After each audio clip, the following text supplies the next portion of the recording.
Welcome to the One Life One Chance podcast. I'm your host, Toby Morse. Once again, I have my hype man, a.k.a. Mr. Derek Green, with me today on the cast.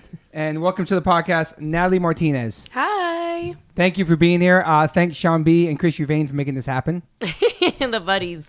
We appreciate you being here. So welcome. Thank you. I'm so excited. How's life in the pandemic? Life's good in the pandemic.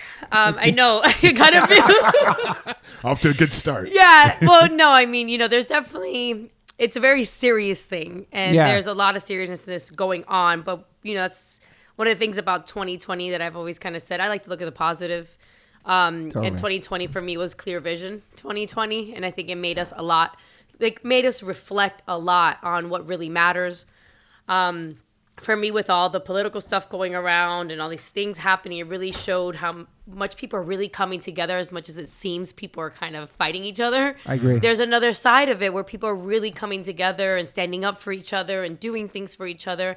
So I chose to look at it that way, to kind of be positive, because it can be really depressing. Totally. It can be mental health. Mental health is a real big scare for most. I mean, even for me, I've had my moments where I was up and down, not working, not being able to see my friends, not being able to see my family. I moved my mom in with me the first couple months because I thought the world was going to end. Yeah, I was just going to ask you that. Yeah. Was that your impression, this positivity at the very beginning? Or No, in the beginning I was like washing everything. Like we would go to the grocery store and it would be me, my mom, my boyfriend, we're just getting undressed at the door. Like everything we wore from outside, we would take off. Right in the washing machine. Yeah, everything was being washed. And a lot of those things I've taken with me. I still I'm like, why didn't I wash my vegetables before? Good point. Or like the certain things, but it was, it was definitely challenging in the beginning.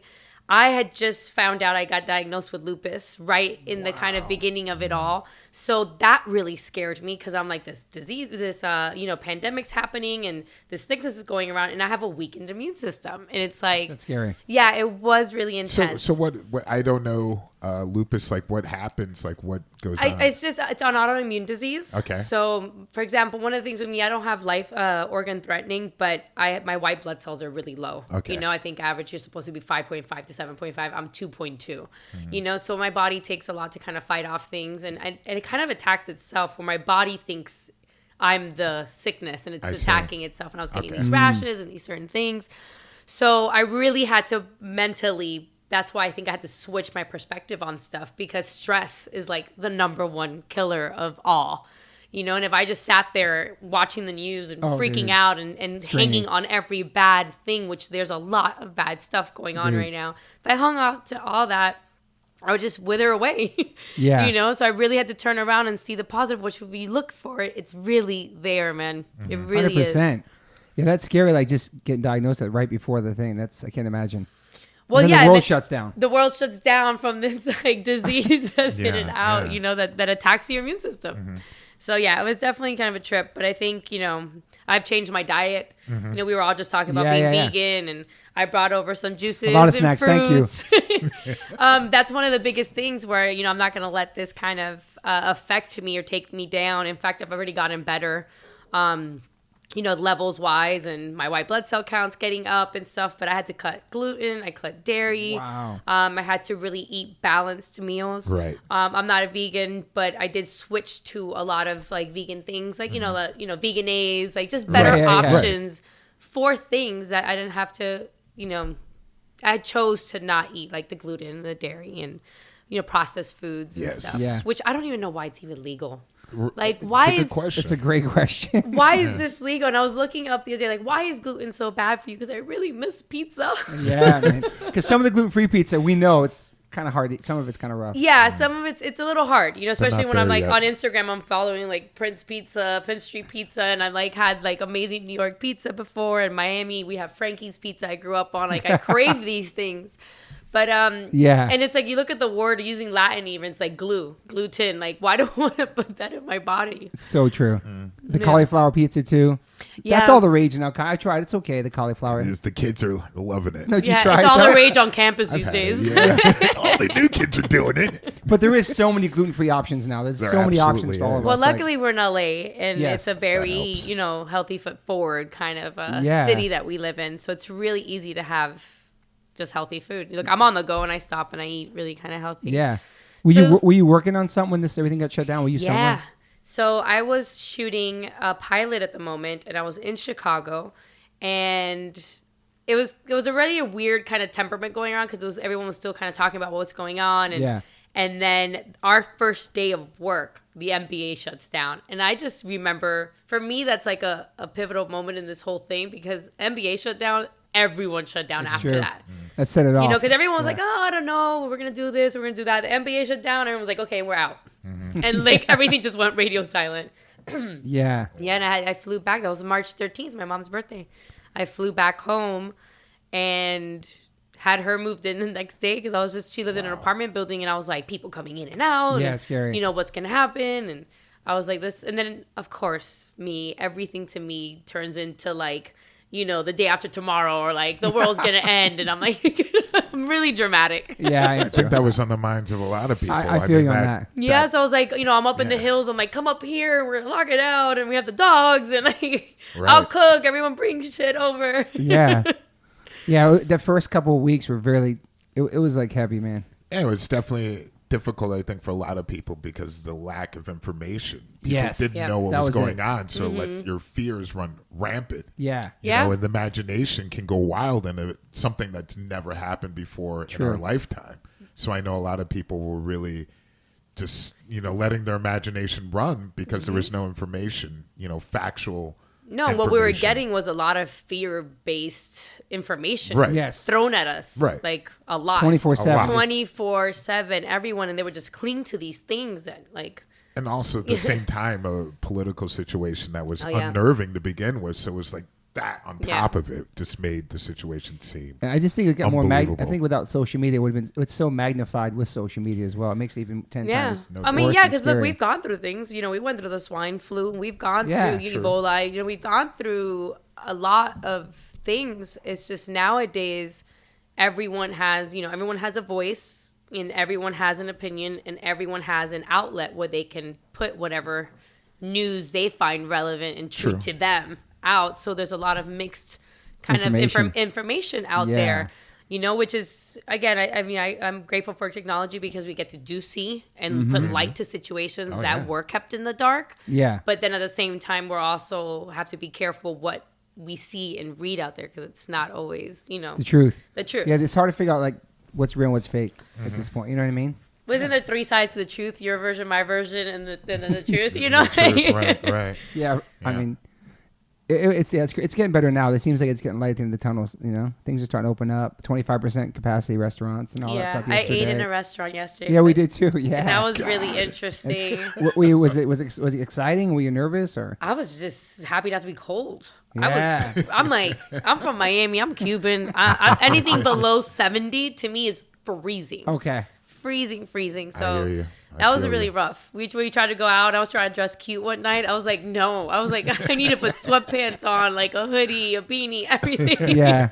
Eating inside is going to be so exciting. I mean, just going back into a restaurant. And that's the thing that affected me the most out of all this. It really hurt my heart to see all these mom and pop shops and businesses. Totally. Like that really hurt, you know. It hurt just to see that, and you know, I can get all like big corporations are getting all these things and all these mom pops are suffering, you know, it sucks because I think it really hurt the working man's like heart in this country, you know. Now before where you came here and you're like, I can start whatever business I want. I feel like I'm going to be so scared to start any business in case something like this happens. I'm going to lose it all. Yeah. The American dream, like just coming here and having that opportunity, American, you know, reality setting in. Yeah. So many of them got shut down. There's so many friends of ours, restaurant, everywhere, you know. It's really unfortunate. So, how was it growing up in Miami? Amazing. I think it makes you a different breed, for sure. One of the things I've noticed when I came out here and I've traveled a bit, and the things that I was kind of used to and accustomed to, and the pace of life that I was accustomed to, that all of a sudden I came around, I'm like, you guys didn't do this? I was like, oh, wow, I'm different. And you're second generation? First generation. First generation. Yeah. Cuban. Okay. So yeah, mom's here, guys. In Cuba. Yeah, moms were born in Cuba. My second guest is from actually Cuba, yeah. All right. So who's your first? Cubanos. This guy Roger, it's a hardcore band from New York, Agnostic Front. He was born and raised in Cuba. He was born and raised nice. there, Yeah, so my mom and my dad were both born in Cuba. My mom came when she was 5. My dad went to Puerto Rico from Cuba when he was 8 and lived and was raised in Puerto Rico till 15 and then went to Miami. And yeah, I mean, I was born there, but I think also you have to remember too, like Miami's a fast-paced place. You were born in Miami. I was born and raised in Miami. Right. It's like New York vibes. Right. It does, but with like Scarface thrown into the mix.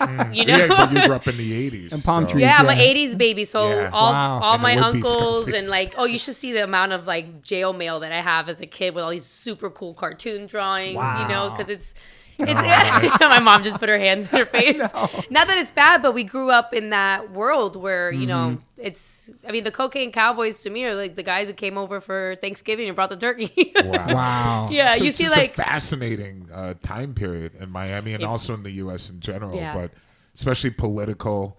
Oh, yeah. And so your family was leaving because of the revolution. Yes. Okay. Well, they left because Castro, and just Right. to have a better future. You know, my grandmother had 2 girls and was pregnant with another one when she came, which is really interesting because she came to Miami and then they kind of dispersed everyone around the country to different places, and they got sent to Chicago. So you imagine what a culture shock that is to go from Cuba, with pregnant with a child and 2 little kids in that freezing cold.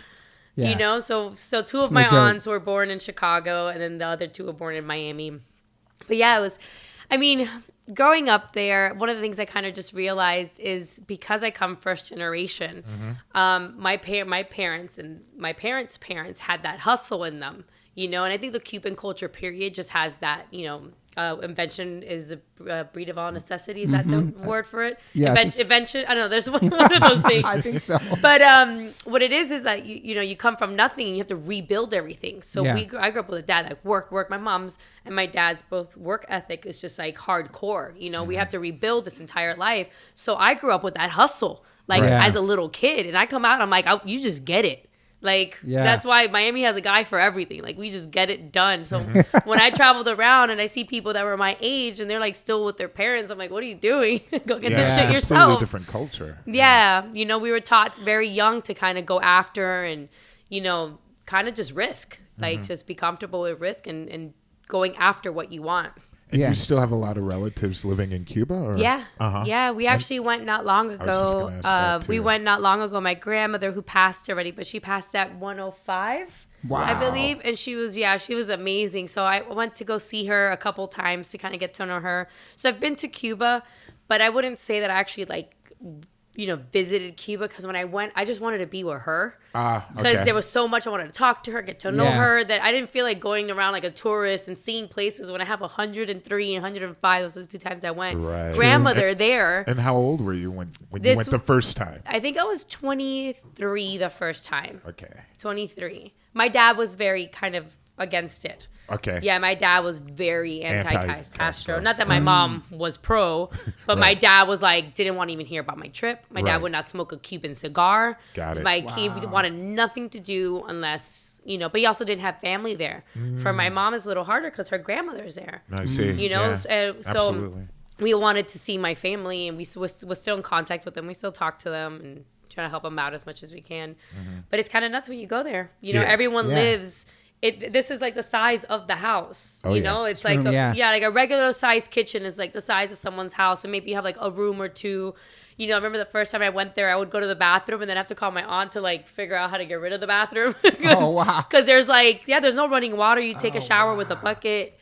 You know, now we got a little fancier, and they put like a water filtration, like just basically a big ass bucket on the top of the roof that like filters it. I mean, were you in shock? Like, did you have culture shock when you were going? Like, oh my god! Like, you know, I feel like a little bit in the sense where like that moment, you know, wow, you don't even have like. Just you can't flush a toilet, that kind of stuff. Appreciate what you have. What really hurt was when I went to the grocery store. That really hurt because I saw the differences in prices for a tourist, for you know a Cuban, and then like a regular Cuban, and for a tourist, and the prices were just so jacked. And like what they make in a month, they can barely buy like a pound of meat. You know, so I kind of go there like Santa Claus and buy a bunch of stuff for the 3 houses, and for my family, and it's just. And what I loved about them is that they never asked for anything. I'd be like, oh, do we need milk? Do we need this? And they're like, they don't want to ask of anything. They're just so happy for us just to be there. Mm-hmm. Yeah. You know, and I'm like, girl, talk. Like, how much meat do we need? Like, how much, like, do we need milk for the baby? You know, my poor grandmother's drinking baby formula. Right. Like, the stuff that really kind of hurt Wow. to see, you know, and it's very communist where they have a little paper and they write for the month they got their ration of eggs, they got their ration of bread, and that still exists. Yeah. And this was what, 2011 maybe? So that's still around. It's a different world, man. I mean, that's why I was asking about Cuba. I mean, I know a lot of Americans have never been there. Yeah, I've been there. And so when I had the chance to go, that's when a completely different understanding of the entire conflict, Yeah. a better understanding about Cubans that are living in Miami and the Cubans that are living there. So I got to meet both sides finally, you know, and so my interpretation too was definitely a shock that I didn't realize how much in destitute it was. But then it was great to really hear Cubans from Cuba talk about living there, who are living there. So it was like a completely They different wouldn't change it for the perspective. world. What's that? A lot of them wouldn't change it for the world. Right. Yeah. Yeah. Yeah. I mean, and it was just fascinating hearing both sides and also meeting people who were living in the U.S. before the revolution and came back Really? to Cuba. Yeah. I met some older people that were working in the government that were in Cuba. And the whole reason I went there is to play with my band. And You my guys band played there? We played there. Yeah. What year was that? Wow. This was 2008. What's a We're one of crowd the like for first like a metal bands. band in Cuba? Well, the band that I play in is from South America, so that's why Sepultura. we're able to go to Cuba, because we're invited by the government, and they were like, hey, Got it. this is a Brazilian band. They can come to Cuba. Yeah. And a lot of people have been requesting them. A lot of the students in the school, the music school there, they're like, oh, we want this band to play. That's cool. So we went there through the government, and it was completely mind-blowing. I was like, well, I'm an American. I don't know how that's going to work. And they're like, don't worry about it. We'll be at the airport. Yeah. And you come in. And Well, you can get special visas. Yeah. Yeah. Like we got a visa because my grandmother was still there. So you can get special visas and Right. go. And I was leaving from Sao Paulo, from Brazil. Yeah, So they so were that's like, okay, easier. it's going to be fine. And it was insane. You know, it was the first metal show they've ever had there. So cool. So it Wow. was really intense. Like, so people came from all Is it around a big the show country. there? A big show? It was massive. It was like literally the country. You know, people came from everywhere, and we were playing in the anti-imperialistic square there. And Wow. we used like a PA system that Fidel's PA system. Oh, wow. Is I was that like, crazy? we cannot blow. I was like, please do not blow this up. Are you serious? I'm serious. Wow. And he knew we were there, and his brother, and it was like, it was intense. I was really a dream come true to me, Yeah. because I always wanted to go to Cuba. For sure. And I met so many incredible Cubans, and that's why I was like, I gotta go. And it was unbelievable. You know, I mean, the aspects of it that were great, I thought, was like everyone talking to everyone. Nobody on the cell phone, because nobody had cell phones. And then no advertisement, which I thought was like amazing. So it's just like, what, except for, you know, Che. Yeah, I know. Who was like Well, that's- Jesus there. I know. was like, whoa. And I was like, wow, they really pushed that. So that was just the most incredible thing, just walking on the street like, hey, hello, talking to everyone. Everyone. You know, and everyone being able to speak like, I don't know, different languages a lot of times. Or Oh, the education there's 98 or 99% literacy. Exactly. Wow. Like, and some of the best doctors Absolutely. are from And Cuba. filmmakers. Yeah. And I mean, great film amazing schools, film. amazing film schools. I just got to see like all of that. You know, Yeah. they were just like hyping it, like we're gonna. Well, go you walk here. around and you think, you know, you have this like communist country that's like, you Right. know, I there was are like, a lot of parts of it, but you walk around and people are happy. There is Oh, music yeah. playing in the corners. It's kind of Yeah. walking like a jazz fest in New Orleans where you just hear Right. music coming from so many Yeah. different places. And, Yeah. Totally. you know, it's just the quality of just the people there are just so cool and so nice. And it's, you feel Exactly. safe. You feel it's really a great I country. felt safe again. I didn't see anybody like please or anything like that. Like Yeah. really stuck in my mind. It was just like the positivity, the you know, the attitude of people was just really, really amazing. You know, Yeah. it really, like my drummer, I remember him just tearing up on stage, like Really? waiting for us to play. People had Brazilian, Cuban flags, you know, at the Wow. Yeah. sound check, just there to see it. Like they weren't like metalheads. Well, like, one of the things I really Right. one of the things I noticed about that is that they love, like, you think everybody wants to come to America, but no, they're like, no, I want to go to Sweden. I want to go to Brazil. I want to go to Russia. Like, that's the one thing that also kind of broke my heart a bit, because they can't really go like us, that we could just buy a flight and kind of really go anywhere we want. Well, not now, but but those things, like, I imagine them having those Brazilian fags and just like loving culture and like countries and just wanting to understand and see. Have you seen the skateboarding culture that they have there? Yeah, I saw that. Oh, I saw like a mini doc on it, I think. Yeah, it's so cool. And JP, the artist, is out there. I have a friend of mine, Jose Parla, who's a graffiti artist. And just an artist, period. They've gone out there and done amazing street art. Like, I don't even know how they get away with half the things that they did, but it's like amazing. It's incredible. I mean, it was definitely one of the most unforgettable trips, and I would love to go back. It was I do too. I want to go someday. And so many incredible people. I mean, as far as it was just a better understanding going there, and that's what I miss about traveling and being face to face. You'll never learn that from being online or things I read in a book about Cuba or anything. One thing I can say, when I first went there, I don't know if this makes sense. I've never been in jail, but I always use jail as a thing.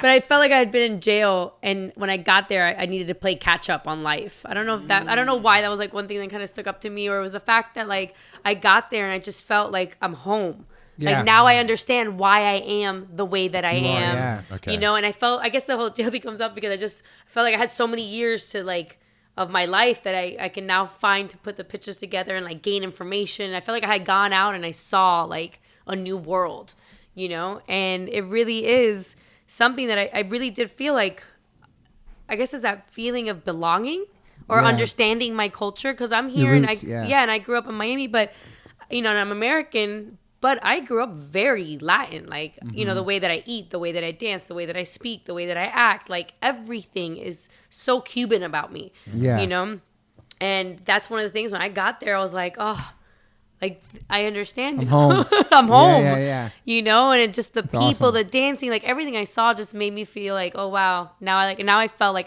being there made me feel like I really know who I am now. Yeah. That's amazing. Okay, back to Miami. Yeah. So what was like your first like exposure to like wanting to be an actress or actor? I say actor or actress? You can say actor. They changed it now, right? Are you an actor or actress? I mean, they changed it now. I can't keep up, but okay, actor, the terminology is for men and women. Yeah, actor. It doesn't matter. I mean, is that your goals in school when you graduate to become? No, I wanted to be originally a neonatal nurse, and then I wanted to be a midwife. I wanted to deliver babies. Wow. So completely off. My biggest goal was just to move into an apartment in Coconut Grove and deliver babies. That was like all I wanted out of life. That's amazing. And my mom, I grew up in a barber shop. All my family, my grandfather was a barber, my mom was a hairdresser, and all of my aunts did nails. And the shop was called Papas and Daughters. Nice. And I went to high school. I got a job. I worked at Walgreens. And I volunteered all through my high school years at Mercy Hospital and the maternity ward. Because they had a whole program there, which was my goal, that I worked, for them in the maternity ward. They would help me with college. And then in turn, hire me when I got out. There's like this whole program for nurses and stuff, cool. Back then, talking about like 18 years ago. And so I was doing that. And then I'd go to my mom's shop and I'd make side money. I'd braid hair. I'd do my girlfriend's like, eyebrows and updos for like Christmas formal and stuff. And most of my bread and butter came from cornrows because it was the early 2000s. So, I mean, I could do iris and braids. I can do them all. That's sick. And so that's what I was doing. And when I got to work one day, my mom's like, I'll give you the day off because if you do something for me. And she had heard on the radio that Jennifer Lopez was having a nationwide model search. And I was like, oh. Like were you modeling at all at that time? No. Okay. No, I'm on Scrubs and working the cosmetic counter at Walgreens and braiding hair. And like my biggest achievement in life was just to get an apartment. But your mom saw that, didn't you, though? Yeah. So my mom, she was like, "These are sick. Please just go." I know those strawberries. Please, can you just, I'll give you the day off. And I'm like, well, I wanted to go to Ultra Fest. And she's like, I'll buy you and your boyfriend at the time. So I'll buy you and your boyfriend tickets to Ultra Fest if you go do this thing. I'm like, all right, done. I was like, I get a free day. I get $100 to buy a ticket to like Ultra Fest. Mind you, I'm 17 years old. Who's playing Ultra Fest? Who the hell knows? I just wanted to go. I wanted to go to a festival, you know, and I was a little bit of a hippie back then, you know what I'm saying? So I was just like trying to just listen to some music, man, and be outside, you know, and and deliver some babies. Like I was mad hippie. Crazy, yeah. I had like puka shells. It was a mess. So I was like, all right, fine. I went and showed up at the local mall. It was at Dayland. There was a store called Bird Eyes, which doesn't even exist anymore. And they had held these like nationwide, you know, search. And there, I think it might be 800 girls show up. I show up to the mall, and I'm wearing a tank top with no bra on, jeans and sandals that talk to you because the lip is broken.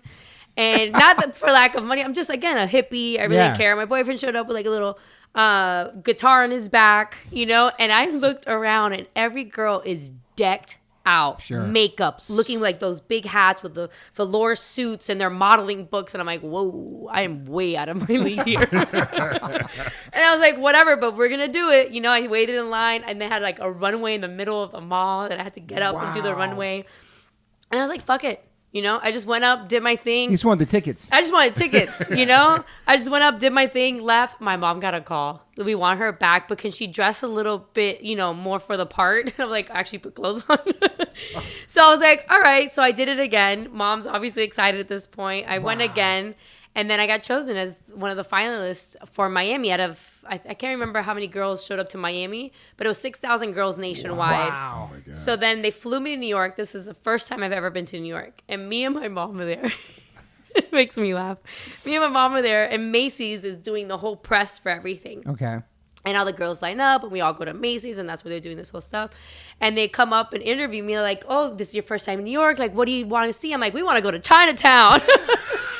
Mind you, like, we're very humble, okay? Like, we didn't come from nothing. Like, we grew up in the hood of Miami. We worked in barbershops. Like, for us, like, we wanted Chinatown. I wanted the free cookies. Like, I was just there for the experience. You know, again, this is not, we thought the whole time the Puerto Rico girl was going to win, which, by the way, I'm still really good friends with. Oh, wow. We didn't talk for years. Mind you, we were 17. We reconnected when I was 24 years old and have been best friends again since then. So that was really cool. But I remember when I saw her again, I'm like, dude, I always thought you were going to win. Yeah. Because she was like a real model and gorgeous. I'm just like some chick from Color Ridge that wants to deliver babies, you know? So I'll never forget, J-Lo pulls us in at different times separately and asks us, you know, what made us want to model and stuff, like interviews us for this whole process. Oh, wow. She did personally. Yeah, personally. Wow. It was her, Benny Medina. I think she was married to Chris at the time, and a couple other people. So I sit down in this room, and she's like, you know, have you always wanted to model? I'm like, no. She's like, what are you doing here? I go, my mom made me come. And she's like, she's like, so what do you want to do? And I told her I wanted to deliver, you know, I wanted to be a neonatal nurse at the time. That's kind of what I was like going towards. She's like, okay. Everyone's kind of like, you know, asked me a couple of questions. I went back. They called me back in again. And all the girls now are like whispering, like, why is she going back in twice? What's happening? And she calls me back in again. And she's like, why a nurse and not the doctor? Like, I think Benny wasn't one of her, like, asked me, like, why a nurse and not a doctor? And I said, I worked in the maternity ward and I barely see them. And the nurses are always there and have the biggest connection with the patients. And I got to, like, you just had so much time with them. I love the patients. I love handling the babies. I love being there for those moments, teaching them how to, like, you know, wrap the babies, clean the belly buttons, like, do all these things. Yeah. Right. And that's just what I really loved. And I loved the camaraderie between the nurses. You know, you just see the doctors come in and out. And tell you the truth, I'm not really studious. Right. So the nurse was like way up my alley. Not that I was a bad student, I just didn't want to be there. Right. Wow. You know? So yeah, and then I got chosen to be her. So that's kind of what opened up the door for me. I became Natalie Martinez, the face of J-Lo. And it was supposed to be one ad on YM magazine, and that's it. And that was supposed to, like, open doors for me. But they liked me so much, and I think they got so much feedback from them that they actually hired me for multiple lookbooks. I think I did a whole year of her lookbooks, and I was like on buses, and no, mom hit it. Mom called that. Mom called it for sure. So from that, I got an agency in Miami, and you know, I started doing like little things here and there. But I was kind of like fighting it. You know, again, I didn't want to do it. I didn't like it. I mean, it was cool and all, but it also showed me an avenue of life that was very destructive and very, you know, that side of the world. Absolutely. Were you like a party girl before that? Yeah, I mean, that's the other thing about Miami. Like, you know, I was going to clubs at 15 with braces. Yeah. You know what I'm saying? Like, and I'm talking about like the best clubs out there. Like we were very social, you know? So when you open that up and now I'm hanging out with like, you know, I can get into any club, I can do any things and stuff like that. It definitely opens up another world for you. And I think I just finished high school and they had called me up. Oh yeah, I didn't want to do it. So I kept fighting it, you know? And that kind of led me to have like kind of a little bit of resentment to it. Okay. You know, it just wasn't my world. Yeah. And it was very superficial. And again, I was very humble. I was very like, I loved my friends. I loved the normalcy of my world. I wanted to be very normal. Right. And this wasn't. So I think I fought it a lot, but the universe was like, no, you're going to do this. And like every time I would fight back, the universe would fight back even harder. Wow. And pull you back in. Yeah, it would pull me back in. So I was like, all right. And then I remember I got the Honey audition. Remember Honey? I got the first Honey like auditions. Wow. And I tried putting it out there, and that's where I was like, I would never act, because I tried putting myself on tape, and it was so vulnerable. And I'm from a place where I wasn't used to showing vulnerability. You know, I was a scrapper growing up. Like I scrapped a lot. We fought a lot. I moved schools. From my neighborhood, I got bused to school like 45 minutes outside of my neighborhood. So that was a culture shock for me too, where, you know, again, we weren't poor, but we were like, you know, just normal middle class people. And then I went to school with all these people like BMWs and Mercedes and, you know, just a different level, a different class. And I grew up in a different hood, man. That's all I can say. I'm a different breed, you know, from these people. So there was a lot of mixed feelings in this world that I kind of just got thrown into. And I booked a job in LA for 4 days. Okay. To do. Are you out of high school then? Yeah, I'm out of high school. Okay. This was the last year of my high school. I booked J-Lo, and then I booked J-Lo. I did that.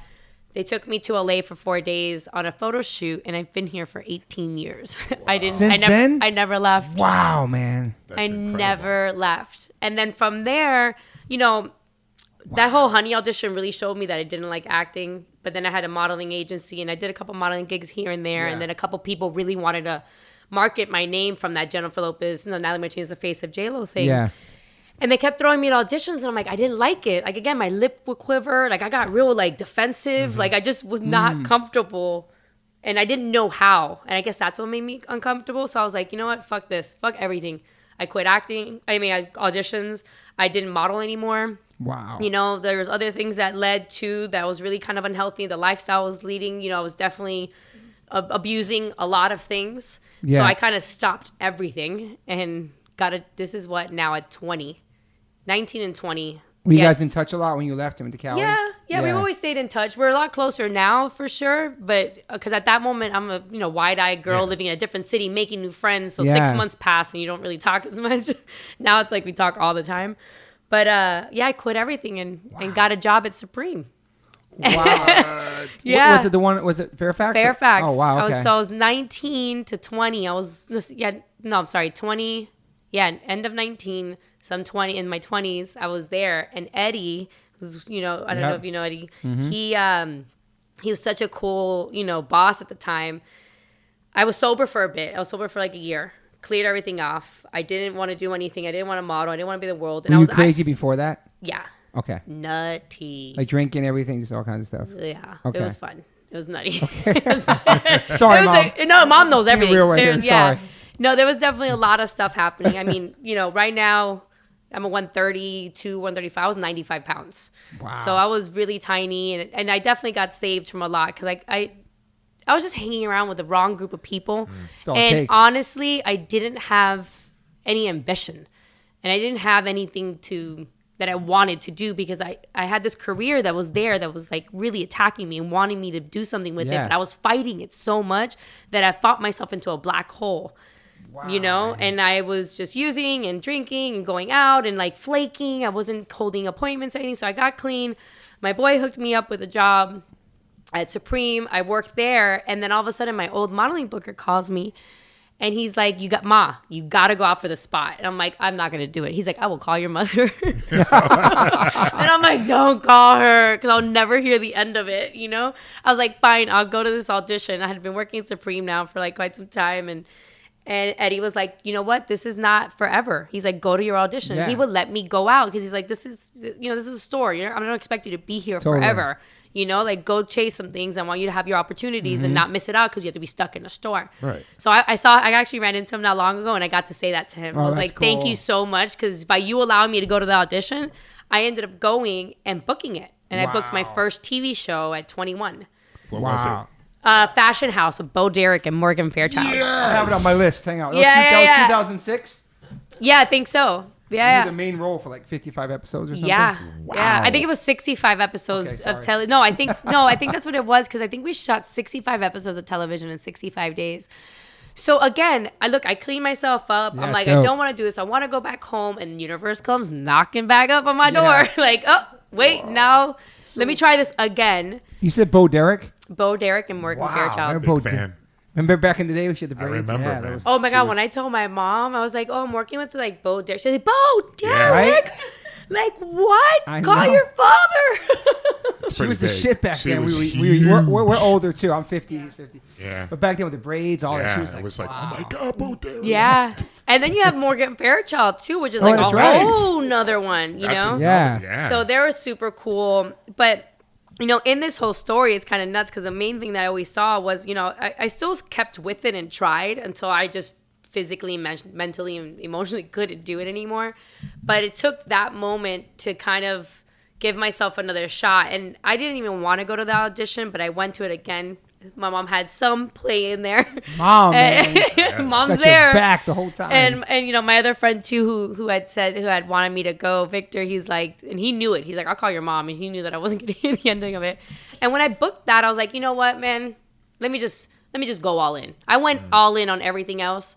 Let me just give this a shot, because clearly it's not gonna let me down. Like, it's not gonna like stop, you know. And I did. And I went, opened, you know, mind, opened heart, opened everything. I made myself vulnerable. And it was challenging and exciting. And I fell in love. It's awesome. I absolutely fell in love. And I can't imagine doing anything else. Well, I can a couple other things, but you know what I mean? I can't imagine ever stop acting. I yeah. mean, did you ever take lessons, or did you ever? That's what I was curious. Like, Yeah, you she would just say that, jumped in. Someone gave me a job. And again, that's crazy. Miami right so there. like learning I feel lines like that's and- Miami. Like learning lines Just and made it everything. happen. You just remembered. I remember getting on set. They're like, okay, stand on your mark. I'm like, who's Mark? Right. I'm like, who's Mark? Yeah. You know, I had no idea what was going Yeah. on. And then even when I did the audition, I had to read off the stuff. So I was using the thing. And the director that was auditioning me, he's like, you know what? Put the papers down. He's like, put the papers down and just talk to me. Right. And I was able to kind of recite my words again. And I think naturally, I'm really easy to memorize. If I read something with you twice, I already have it memorized. Oh, Wow. So that that's- was something I that's didn't great. know I could It's do. really great. Okay. You know, but now it made sense because all my like anatomy tests that I had to memorize, like where the parts of the bones were, I would ace all of them because all I had to do was read them. And then I don't know if it's like what's it called? Photogenic. Yeah. There's a slightness to something there because I really memorized words and lines very quickly. But I think I had an understanding where I just knew them, and then I just talked back to you. So when you asked me something, I just replied, but Yeah. the reply was given to me. If that makes any sense. Were you good in school though too? You got good grades in school? I mean, when I wanted to and when I applied myself. something you liked, yeah. Yeah, if it's something I liked, if I wanted to do it, I could. I didn't fail or anything like that. I was an average student because I just... Was she a strict mom? No, not at all. Not at all. She was a fun mom. It's awesome, yeah. Yeah, My yeah. mom too. Not at all. Let you be yourself. Well, that's what I liked because, you know, thanks to her, I'm not in debt. You know, because she was like, why? My mom's like, look, go to school if you know what you want to do. Like, if I wanted to be a nurse, then yeah, you go to school and you get that. But if not, like, it was very much so like, figure it out. Go do this. Go model. Like, she pushed me to those things. Yeah, she did. I went across the country. She helped me. Like, what, you think I could just pay my rent sometimes? Like, Mm-hmm. a lot of times things happen, but I always had mom to call and she supported what I was doing. Yeah. You Great know? to have. Yeah, exactly. So it wasn't like, it was great. It was great. But when I did this whole job, it was just an eye opener. You Fashion know? house. Yeah, and I remember crying to Morgan Fairchild because it was yeah, I really was. It was an after job. And they had us working a lot. There were 3 units going on. I think one day I worked 19 hours, like multiple days. I was on a 19-hour schedule, and I was emotional at that point. And I looked at, Morgan, and I was like, is this what it's really like? And she's like, no, honey, it's AFTRA. Like, when you get to SAG, it's way better. Wow. So I had their help too, and I think just learning and being open. I think Miami had a huge play to do that. Like, that's that hustle. Like, look at my family. Look at the history of my family. They came to a different country, and you just had to, like, get in where you fit in. Yeah. And make it happen, without knowing the language. You had to build yourself back up, without having any support, any money. You weren't allowed to come with anything.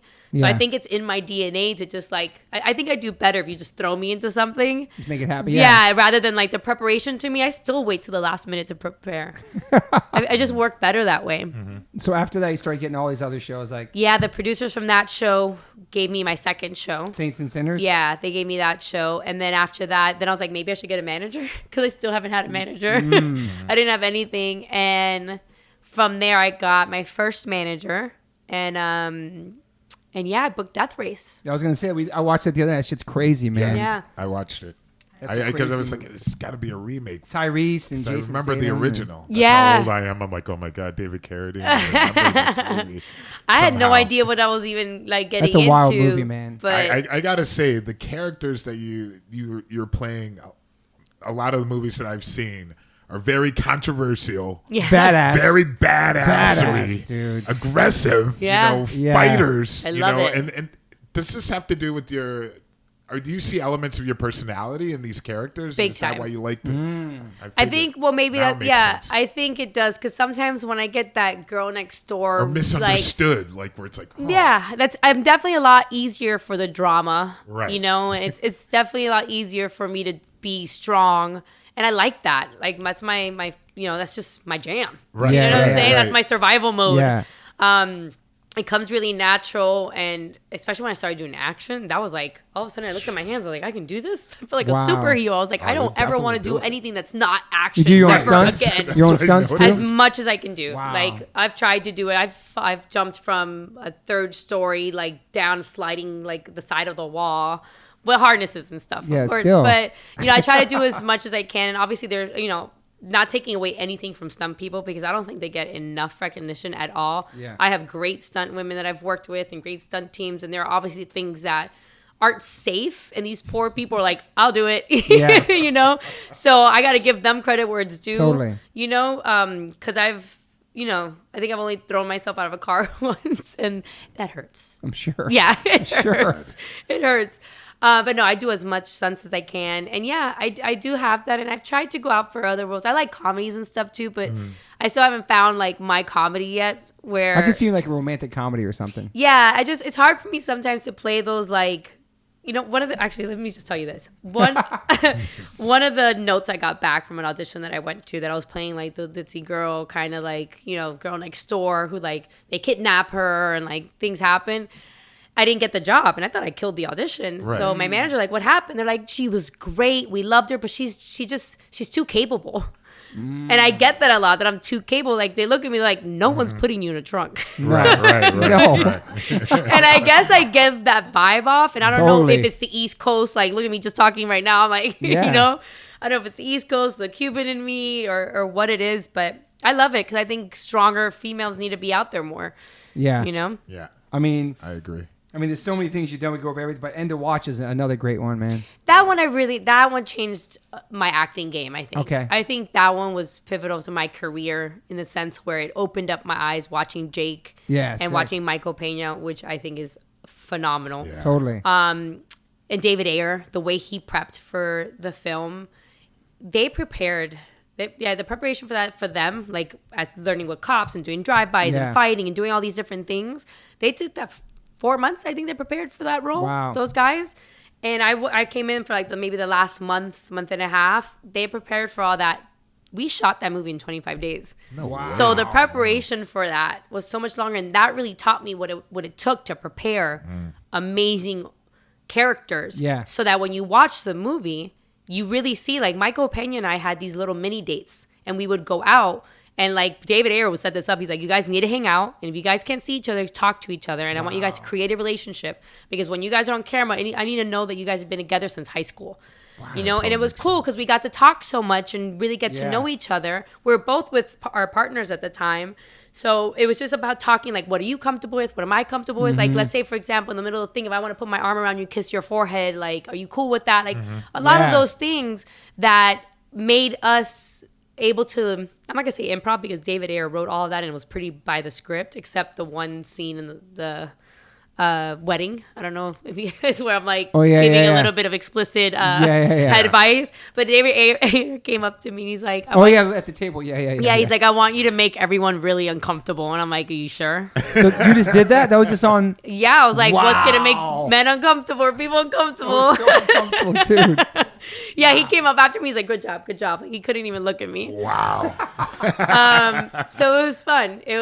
But yeah, that role to me, like, really kind of showed me, like, wow, the freedom in acting, like, really building your character, building your role. And I just really enjoyed it. And that was, like, I think one of the stuff that was, like, a next step for me. Yeah. It was cool seeing young Frank Grillo in there, too. Oh, yeah. With, like, his hair pushed down. Like, it just didn't look like him. It was like, that was all. And then Anna Kendrick's in there as well. Yeah. She was. Everyone was great. We had a really good time. It was a great movie. And then The Land. I mean, that was 2016. But there's so many more. I mean, are there some favorites of yours? Did you have to go to Cleveland to film this? I did. Ooh, that's the second episode. Woo! I did. the actress who went to Cleveland. Really? Yeah. We just talked about this on the podcast. About going to Cleveland and filming. I was Tara like, so what was that about? Yeah. How was that experience? It was great for me. I had a really good time with everything. The cast. I mean, the cast was a little younger than me, and it was kind of nuts because on the first day there, my first day of work, I don't know if I should give a little spoiler or not of it, but. Right? I mean, sure, go ahead. It's been out. The first day of the job, my son had passed away in the story. Oh. And the first, can I say that? No. Just beep it. Yeah, I'll beep it out. We'll beep it out. But no, the first day, something really dramatic, it's in the story, something really dramatic happens. And the first day of my shoot time, they made me shoot that episode, that part of the movie. So I showed up, like, hi, nice to meet you. Hi, nice to meet you. And then I just had to bawl and scream and wail in the first 30 minutes of me getting on set. And I was like, nice to meet you guys. That was super gnarly. So it was an intense shoot, but it was a lot of fun. And I just really enjoyed being a part of that. I really was sad that I didn't get to any screen time with Erykah Badu, right. and Michael K. Williams as well. I'm obsessed. He's amazing. So Nas produced that, right? Yeah, executive producer. Nas did. Yeah. And there's a shot of Brooklyn Projects in there. A friend's store, the skateboard. Oh my god, shot. That's Brooklyn Projects. Yeah. She didn't have time to really hang out in Cleveland. I got to, yeah. That's all I really want. You know what? I want to know. I actually was like, you know what? I'm gonna go for a walk, and I walked down this downtown area, the flats, and it's like all brick, cobblestone or brick or something like that. I just remember, and I'm walking around, and I see this huge line. I'm like, what's going on? I look up, it's Diane Ward playing. What? Yeah. I love him. And I was like, and then this guy's like, go got tickets. I bought a ticket and went to a show by myself. Awesome. Yes. How was it? I loved it. I love Diane Ward, man. I never see him live. Oh, it was fun. It was fun. They kill it, right? Yeah. I had a really good time. So that's one of my memories of Cleveland. Yeah, that's a good memory. At the House of Blues. It was right at the House of Blues is where it was. Right. So I got to go see a concert on my own. Food was great. I had a really good time. Everyone was really sweet and nice. See, she liked Cleveland. See, you happy now? Yeah. You know what I felt like is because I shot. I did Secrets and Lies and Under the Dome. Those two I shot in Wilmington, North Carolina. And it kind of North Kakalaka. Yeah, that's with Juliet too, right? You said. Yeah, we did Secrets and Lies together. Shout out to J-Lu. Mm-hmm. Yeah, she was great. We got along really well. I loved her. It reminded me of that a little bit, just like a neighborly neighborhood, kind of place. That's fun. That's funny. So many things. I know people I hate talking about them stuff, but CSI. I had a Detroit blast. 187, El Dorado, Sons of Tucson. I wish Detroit 187 would have kept going because I love Detroit. You love Detroit? Oh, I had we talked about Detroit last episode. Yeah, that's right. I went stepping in Detroit. Wow. I was eating at all these different restaurants and hole in the walls, and we were so much fun. And Charlie Villanueva was playing for the Pistons at that point, so I got my Dominican brothers playing. Wow. And we were hanging out. It was just such a blast. And I had my friend Jasmine who like kind of ran all the party scene there and stuff. So it was just like, I was going to shows, I was going to concerts. Yeah. I was going stepping in like random places. What is stepping? Tell us stepping. It's a dance. It's like like the hustle. Okay. You Do know? the hustle. Yeah. But it's kind of like Detroit's known for like their stepping game. Isn't the Chicago hustle? Come on, Toby, you should know this, man. You know how to step? Hell yeah. I'm from Cleveland, kid. I'm going to see you step Yeah. back. No, I'm actually joking. I know. You cannot step, but you cannot do I it. don't know. Maybe I can. Yeah, Maybe I can. it's fun. It's easy, but man, some people have they dance with two women and they just like twirl you and move. Oh, it was amazing. So The culture there was just awesome. Okay. You know, So you're a good dancer. I like to dance. Yeah, I don't know if I'm a good dancer, but I like to dance. Hip hop style too, everything? All of it.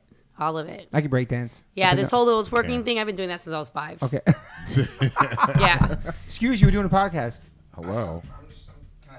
Yeah, please. Oh my God, interrupting. So we brought these little dehydrated strawberries. She brought so many snacks. And it's smooth. I appreciate that. Snacks. No, he doesn't want any snacks. I'm talking on the mic. I can't snack. Okay, so the land we watched it last night. Then another great one, Message from the King. Oh, with that was Bozeman. great. Oh my God, it's so good. I'm very fortunate that I got to work with him. I'm very, very fortunate. Yeah. He is, I think I would say, he's such a gentleman. Like That's what I heard. Yeah. Yeah, he really was. And, we've known each other outside of that as well. And then we got this job and it was really kind of exciting. There's like little racy parts and stuff, but I always felt very, very comfortable. And there's nothing bad that you can ever say about that man. That's what I've been told from Yvain. Yeah, man. Yeah, there really isn't. Incredibly human. Yeah, it's like to a point that you're like, he stands out. Because they're, not saying that there's shitty people everywhere, but Yeah. he's just really, he was like a class act, Yeah. That's cool. It's such a great movie, man. Yeah, it was a lot of fun. That was a lot of fun. And then I got to do that one. Those are like those little projects that I get to kind of do that I really enjoy. Like The Land was one. Yeah. Message from the King is another. I have these little like side stuff that I get the opportunity to do and I love. I just like to work, Yeah. I could see Seems like it. repertoire. Yeah. Totally, man. There's so many things. It's Yeah, and I've a lot of TV's TV. definitely TV's taken off for me. I've done my movies. I've done the Ryan Reynolds with Selfless and Mark Wahlberg. With can't even remember the name of that one.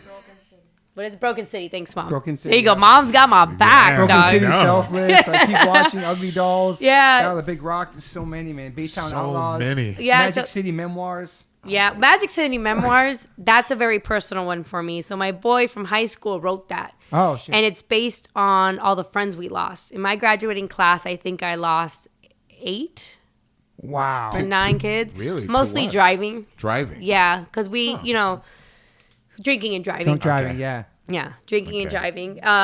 A lot of drinking and driving, for sure. Because I feel like, again, we partied, man. Yeah. We partied. And it's not that all Miami's like that, but we definitely had a good time. I don't know if the Latin culture or what it is, but we're very vibrant people. Love music, love this, love that, love everything a little too much.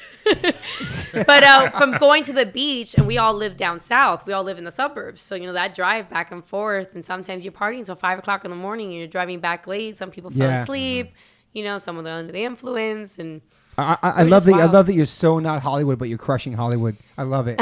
I love it. You know what I mean? Crushing It's just, Hollywood. just the whole story. And even like how you kind of like weren't really into doing it. Your mom's like, go try over the J-Lo thing. And then all of us doing this. And you're like, yeah, I'm not really into this. I'm going to go do it. But, I know. like your mom knew from the jump, though. It's used to say, it's your dream, Mom. Yeah. Aw. Oh, remember when I was like telling you I was fighting it? I would fight with her, be like, "This is your dream, it's not mine." yeah. And I was like, "I don't give a fuck. You're gonna do it." Max, you're here for perfect time because now we're getting into Kingdom, which I got you into Kingdom. I got so many of my friends into Kingdom. Yeah. Still guys still finish it. watching Yeah, I now. brought it for Max all of into us. it. And just your character is such a badass. You're so incredible in that. Yeah. So That's what I really found out about you through that. yay. Yeah. A lot of people are like thinking it's new. We shot I that know. almost 6 years ago, I think. And I've been doing Muay Thai now. I think I found boxing when I was 22. or 23, and I was boxing at Wild Card for a little bit. Wild remember Card. I told you? Yeah, remember I used to like. I was a scrappy kid. I would used to fight, a lot for like different reasons and stupid reasons. But Boys. yeah, no, it was. I mean, who knows, man? There was a lot of stuff. I mean, just Wild Card. just don't step wrong. You know what I'm saying? I hear you, man. I've seen you in all But these movies. what I found is that when I started boxing, I was like, wow, I really honed in a lot of that stuff. And, Yeah. they really say once you master that kind of craft, I'll be out there and like something happened, be like, no, I want nothing.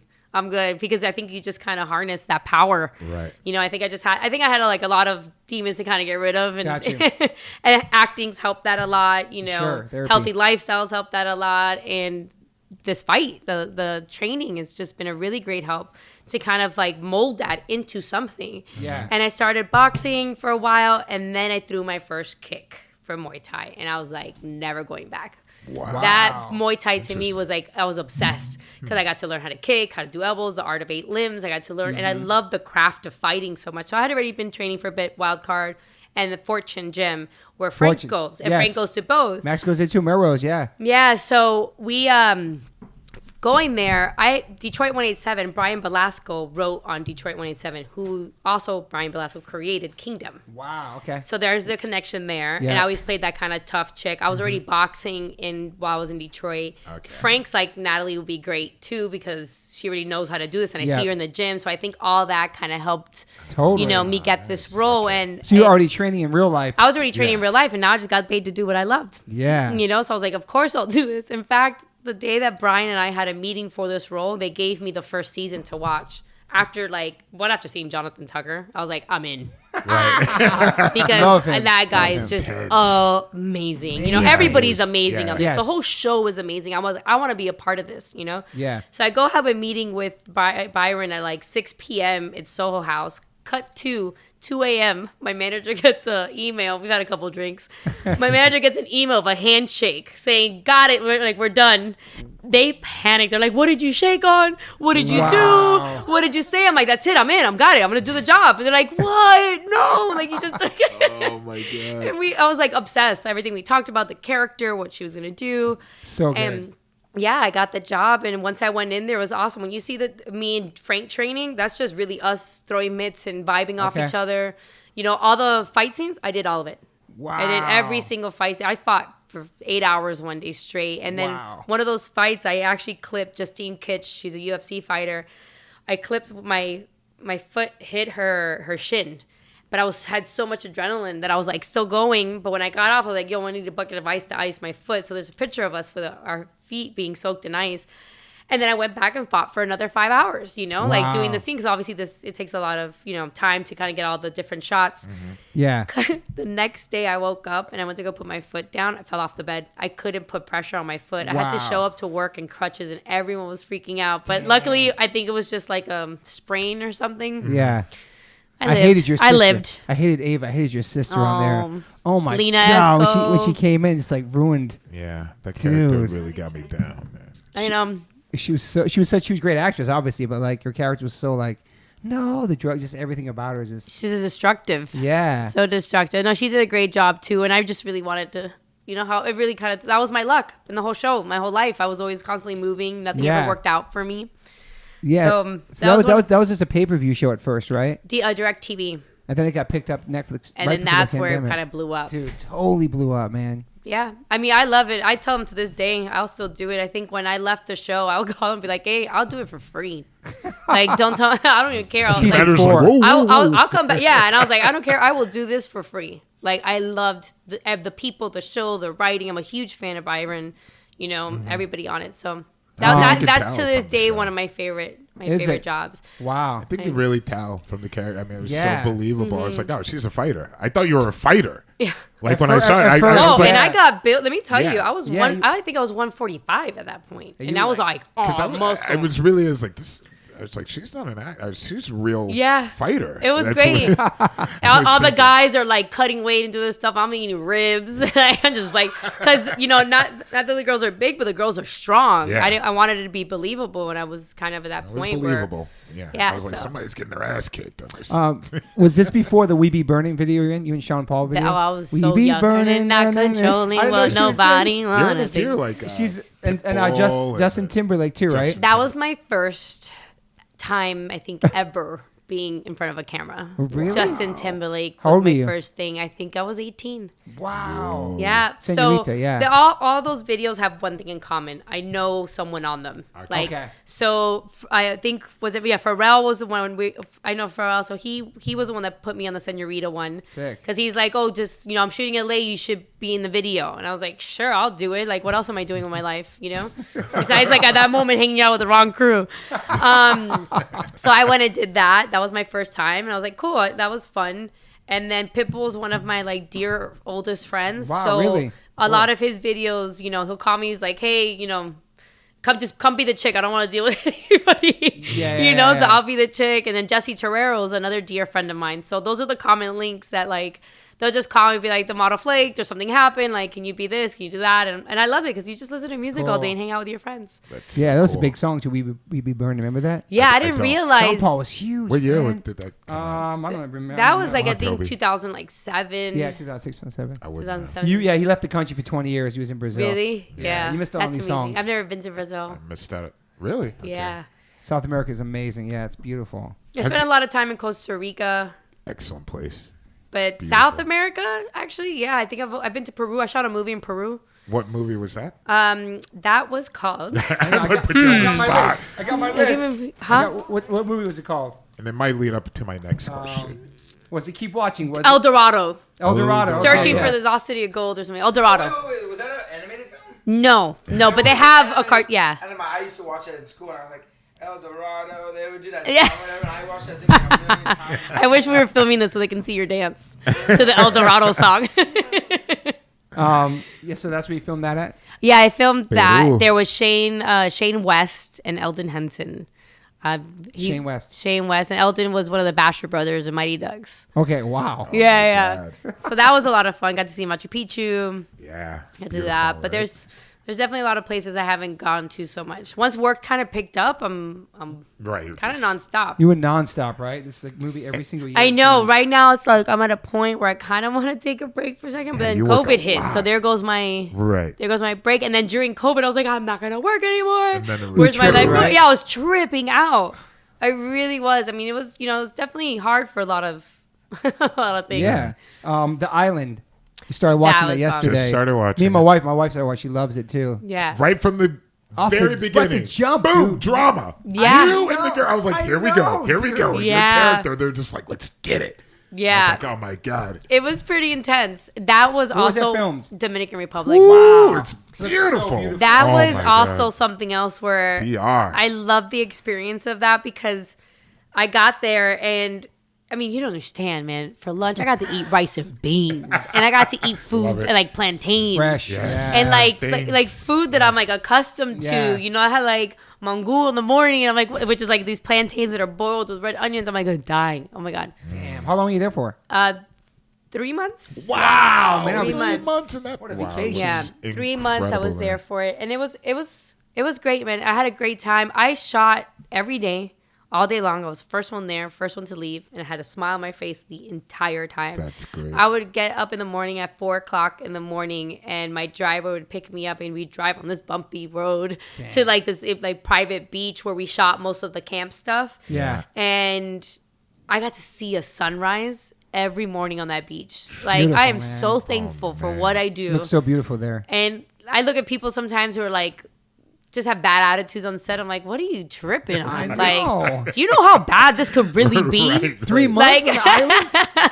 you know, I was like, oh, I loved it. I was going for runs on the beach. I was hanging out. Like, it was just amazing. I hate Bosworth character so far. I know. don't Yeah. like that girl you're She's clashing, so Yeah. clashing with. She drives me Kate Yeah. Bosworth, man. Yeah. Well, it's kind of nuts That's- though, because as it, you know, what you get to see as you keep watching is why everyone who everyone really is. Yeah. And why they are the way it's they definitely are. slowly coming out. I'm Yeah. like, And because I don't like her. And it's quick. It's 7 episodes. Yeah. So I'm gonna smash that this week. I'm already for sure. like on 5. yeah, it's like Already I- since yesterday? Yeah, I was trying. I was like, grinding I on gotta it. go to bed. so man. I that's was the like- one when you see me come down a building, just know that was me really But coming you're- down. That was Character- you? I saw that part. Yeah. I mean, but your character is kind of like.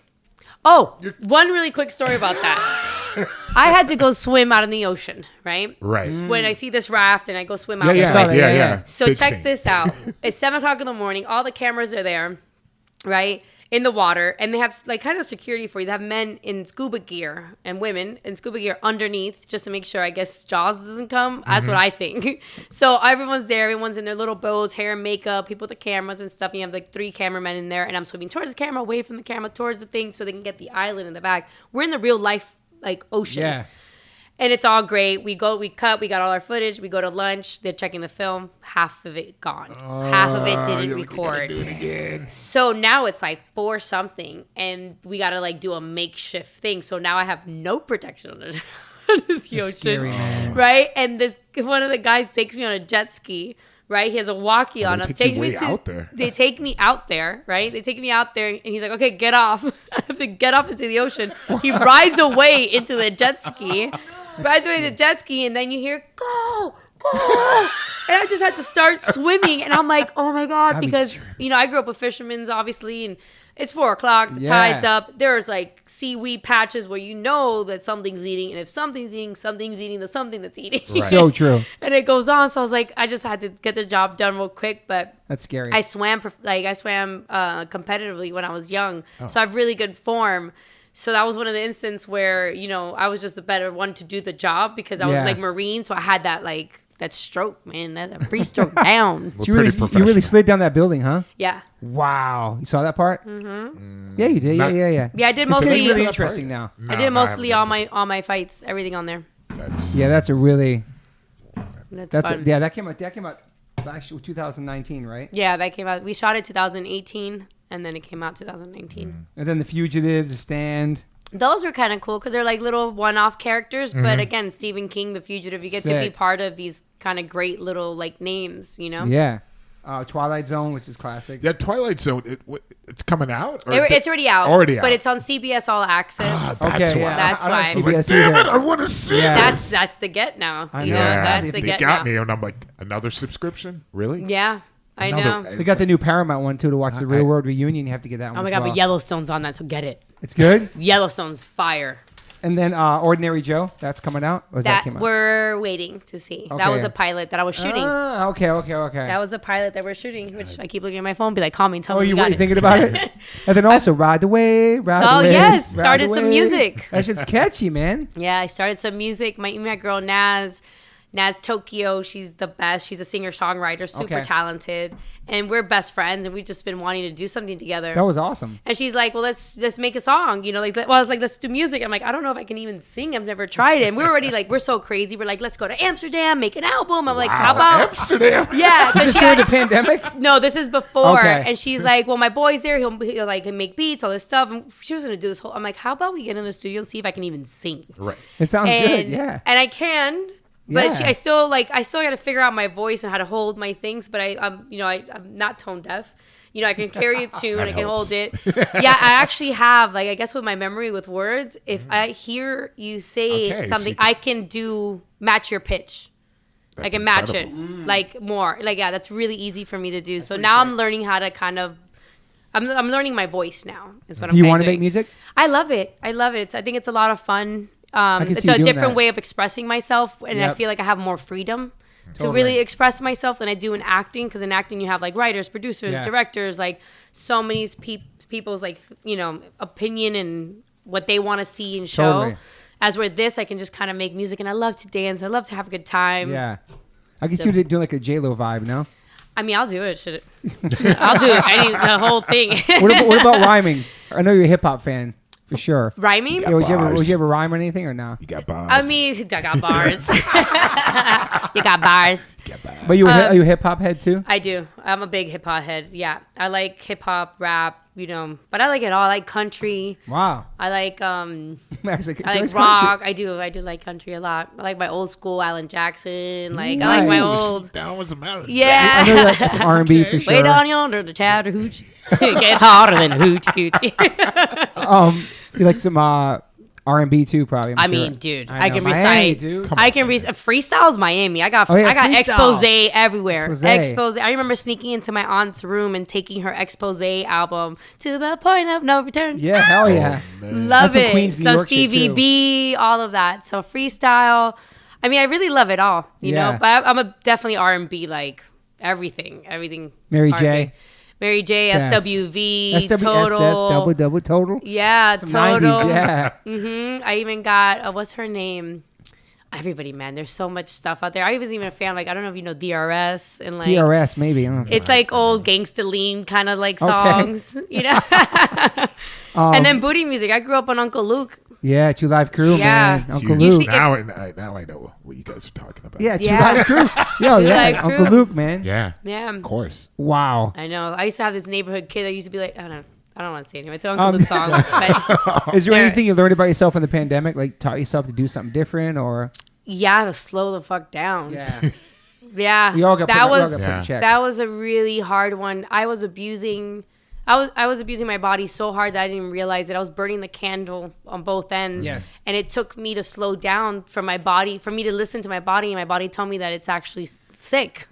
You know, and it's Yeah. not something that I feel that like, you know, I feel like I'm going to beat this and I'm going to get to a point of remission and I'm going to be good because it's possible if you do life changes, if you eat healthy, Yeah. you take the stress out of your life, you hydrate, like you treat yourself with love and compassion, these things will change. And I'm already seeing the change in it, but it took me to stop because I would literally, like I said, wake up at 4:00 in the morning, go to this beach, work 15 hours that day, come back. And then I would cook dinner for 12 people. Yeah. And then go to sleep at 12 o'clock, wake up at 4 and do it all over again. Yeah. And I was just like living life, going at it because I really enjoy what I do and I really love life and I really love people and I just want to be happy and hang out and Yeah. I love breaking bread, but I never gave myself a shot. Time to I rest, never too. gave my time to rest. I would never drink water. I would never stretch, you know, and I would get wound up and your body doesn't know good stress or bad stress. It just No. knows stress. So the fact with this pandemic, I got to really slow down. I got to really know what matters, where I want to put my energy. You know, Yeah. I was a yes person. Like I wanted to yes to you, yes to you, yes to you. And then I end up flaking and then I get mad at myself. It was like this toxic like circle. It was just going round and round and round. Yeah. And I was just putting all that pressure on myself. No one's putting the pressure on me. It's me asking so much Yeah. of myself, you know, and I would feel guilty because I wasn't doing so much for everyone else. And it's like, I had Trying to to, please everybody, but yeah. yourself. So I had to stop and give that same attention to me. So Yeah, that's- now you can say no to things. That's like there's like a power in that. Yeah. Saying no to some stuff. you know, and it's not a mean no, it's a respectful no. It's, Yeah. you know, it's not like which I had to learn, you know, I had to learn how to think of it in a different way. So I definitely changing my perspective and all that things and slowing down. You know, I feel like there's so much parts of my life that I wish I would have just sat and like devoured and enjoyed and really Taking it all in. taking it all in. And I was Yeah. just so on to the next thing, moving because it was survival mode. I was on survival mode since I was like 18 years old, 17 years old. I've been Yeah. on survival. I mean, younger than that, but like on my own, 17. Yeah. You And now know? you're in a place you can just like kind of chill and Yeah, and I want Take to it start all a in. family. You know, my Yeah. career's going good. I got a producing credit on the island. I produce Awesome. and like help, you know, write and create a brand new show that hopefully will be selling. I got to make some music. I got to paint. You Yeah. know, like I got to like chill. You're doing it all. It's yeah, awesome. I love to cook now. So now my new obsession is to find ways to make all my fun Cuban food and Korean food that I love to make it healthy. Make it, you know, Ooh. gluten-free, dairy-free. You know, I make a I like hell that. of a jackfruit Cuban food. Like so all of, like my meats and stuff I replace with jackfruit and Wow. keep the same seasonings. Jackfruit's fantastic. Are there Yeah. Cuban spots in LA that are healthy like that, or I don't know. of I any, don't know. But that's a good question. I know. I was just trying to. Ooh, In somebody could do that. She could Up do the that. top. in my head. Miami, there's a place called the Vegan Cuban Spot, Oh, and that really? has like all vegan Cuban food, which is really good. But that's what I'm kind of like doing Right. here. So you're right. Maybe this is something. Yeah. That could be your new Yeah. thing. Maybe we'll do a part 2 Yeah. Part when two. at my restaurant. Yeah, it'd be sick. Hey, I'll be there. Do you have Get any? You have any daily rituals? Wake up. You're Wake up. You're not a coffee person. Why would you put a little makeup? No. Oh, wow, you know this. Out. Put on your makeup. Yeah. We were just I talking won't about do them it. yesterday. Systems. Yeah, System of a Down. You like Yeah. them? Yeah, I do. You like hard music? I do. Wow. I think That's there was some cool. like, what was it? There was some Megadeth that I liked. Megadeth. There was, what was that other song? Ooh, ah, ah, ah. Who was that? Disturbed. Disturbed. Yeah. We just talked about Both yesterday. of these Yeah, bands yesterday. Disturbed was something I kind of played a lot.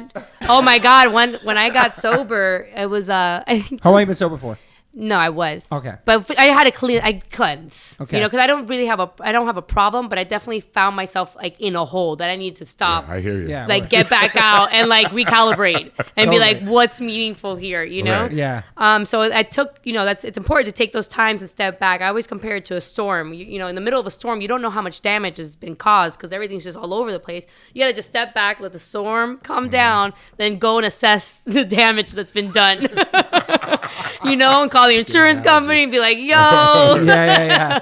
the roof's gone. I had no idea. I was in the bathroom this whole time. Like, it was nuts. But what were you talking about? Oh, Pet. Who was that? Perfect Circle? Oh, not Perfect Circle. That was Disturbed, This- right? No, Perfect Circle. it was a song called Pet. I think it was. Look it up, Max. Look up a song called Pet real quick. This is why you're here. Look up Pet, Max. Look up Pet. You're sitting there talking to people. No, for sure. By It's who? Perfect Circle. Yeah, it's a perfect circle. Yeah, Okay, there we and go. that song I think was one of the ones that really stood out for me. That and A Cure for Pain by Oh, you know the names of the songs. Yeah, Those- I'm horrible at yeah. What's the cure for pain, Max? knowing the names of songs Max, feel- you're a fact checker here. for today. A cure for I pain. think- You're gonna beat me. Yeah, I think Cure for Pain was Morphine. John Foreman. Morphine.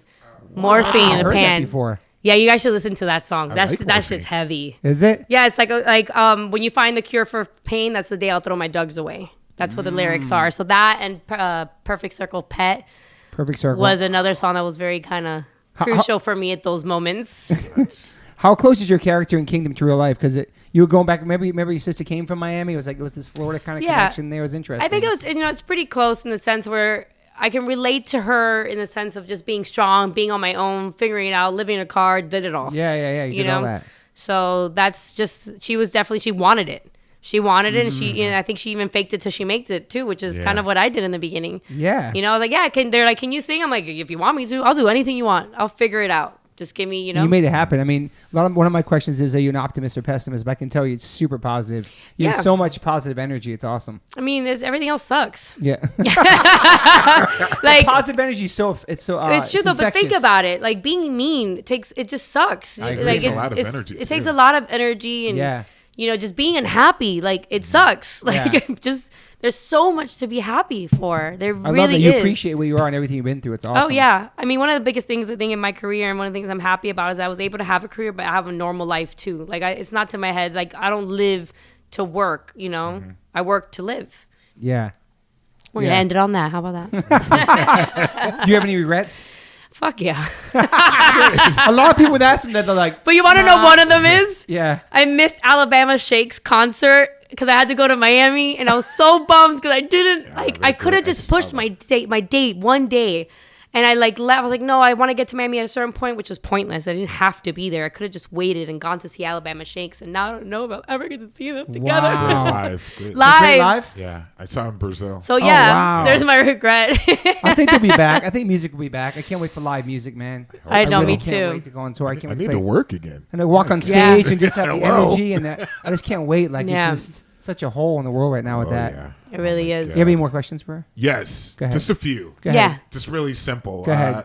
Do you get approached a lot to do roles, Latino roles, like as far as like speaking roles in Spanish? No, not many. Not never. There's definitely a lot out there that, want a Spanish accent or some that are fluent, with Do you that think kind of stuff. you would do one where like you have to speak Spanish? I could do one. Yeah, I could definitely Okay. do one. And I speak Spanish. My Spanish Right, I was is I use some work, But to speak like that, but I do speak Spanish. It's just I speak Cuban Spanish, which I think Yeah. not many people see on screen. Like Right. it's a different tone.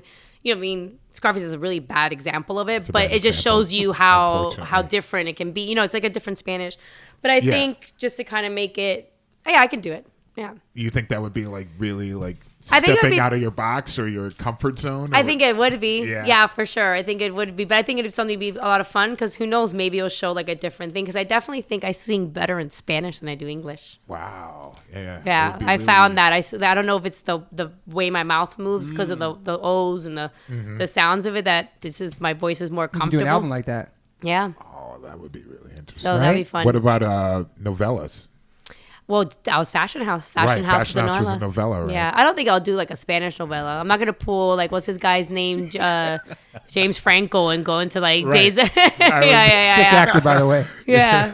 I mean, but who knows? Why not? Like Right. Mm-hmm. Because I know they're huge in the Latin novellas, America- yeah. especially in Brazil and all that. It's mean, like shit. so big. And I'll do it. it's crazy. You're down, right? Right. What do you think about the future of music? I mean, movies right now with everything. I think it's not. I hope and I think it's never going to go anywhere. People want to be entertained. You know, the same thing with music. You can still Yeah. put out and then people can have it. You know, I think with this whole maybe NFT thing, the music world's going to change a bit. Oh, yeah. You know, man, and I'm it's really interesting. happy that's going to go back to the artists. Hopefully, the artists take more control of it. Yeah, But scalpers. with TV and movies and stuff too, it's like one of the things that are, you know, people are always going to want to be entertained and they're Totally. going to want to see and watch and hear something. So. Yeah, I miss going to the movie theaters. That's something I really miss going Yeah. to. That was a big part of our family going. But nowadays, you know, we have streaming, I know. so Yeah. it sucks, you know, especially for us that are older because there's nothing like going to a movie and having know. release and going to premiere, but we still get to express ourselves and release it out to the world and people get to see it now on a larger scale than before. Yeah. Right. Do you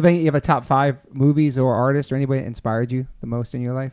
Top five movies would be. It could be top 5 movies, or I got a top 5 easy on top of my head. What would be your You top know, 5? You're I don't so know easy. about inspired because I kind of get inspired by everything. Yeah. But, you know, one of the roles I love that I would love to do something like I love Lucy. Yeah. You know? That's like a really cool role where she was smart, she was tough, but it was Hell like yeah. it had like drama and stuff to it as well. Yeah. And I would love to be like the female James Bond or Born I can Identity. see that. Yeah. I can see you in James Bond. Those yeah. are definitely So those are some some goals you have. some goals for sure. And do you still get worried about, like you say, you waiting for on this pilot? You get worried about getting stuff get picked up? Is it from job to job? It's from Stress- job to job. yeah. Yeah. A lot of my life I spend on hold. You know, because we Hurry shoot up the to pilot. wait. Yeah, we shoot the pilot. You know, for 2 weeks, and then I'm on hold for Yeah. like 3 months to see whether they Have want it to pick it up pass, or not. right. And then they pick it up, and then I'm on hold maybe for another month to go shoot it, and then I shoot it, and then now I'm on hold to see if you're gonna pick it up for next season. And that's always been like that. That's It's how, always that's how it been is like in this that. game. Yeah. Wow. So man. now it's a matter of like trying to book things while I'm on hiatus or try to like line things up. Yeah, he could be making records and Yeah. Cuban vegan spots, all Exactly. Exactly. that stuff. No, Yeah. I'm serious, man. That's Yeah. good. I'm gonna even take that off the podcast. Nobody tries to steal it from her. Oh my God, I just thought about the name.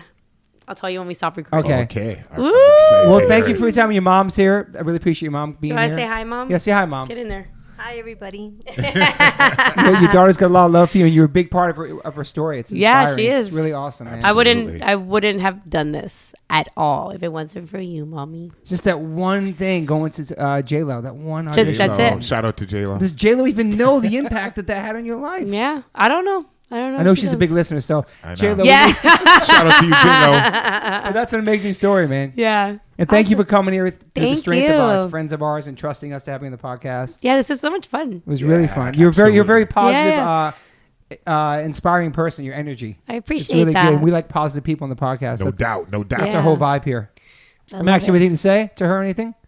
Thanks for coming. Yeah, you're welcome. Are you on TikTok? Get off of Are you that. on TikTok? Yeah. We're gonna get I'm off air. learning it. It's on You the can break down TikToks. this Why you always video gonna bring up my because I want to put you on blast after. You're going to show the video you did that was No, cringe. They no. went crazy. on Oh, TikTok. really? Okay, Yeah. awesome. All right, now what can Okay. people find you? Just on your Instagram, right? Pretty much. Yeah, I'm more of an Instagrammer. Yeah. You know, they're trying to get me to do all the socials. I can't, it's hard to even do It's one. a lot of work. Yeah, It is, I'll try man. to do some videos here and there, but by the time I finish, I'm like tired. I tried to Yeah. do that busted challenge. I think it took me like 8 hours. Really? Yes, I was like, You know I'm what that not. is, Max? I didn't do the busted challenge. No, it's more of a girl thing Okay, to do. okay. Girl thing. Okay. But You yeah. like- good? I don't even know what the. Yeah, I'm good. But you I'm can thinking find me TikToks. at I am Natalie Martinez on Instagram. Awesome. Thank you so much for being here. Thank you. Bye. Bye. Hey guys, thanks for listening. Please rate, review, subscribe. If you haven't subscribed yet to this podcast, please do that. And whatever platform you are listening to this on, I'm glad you found me. You can rate me and review me on there also. So thank you guys sincerely for the support. I cannot wait for you guys to hear the next one.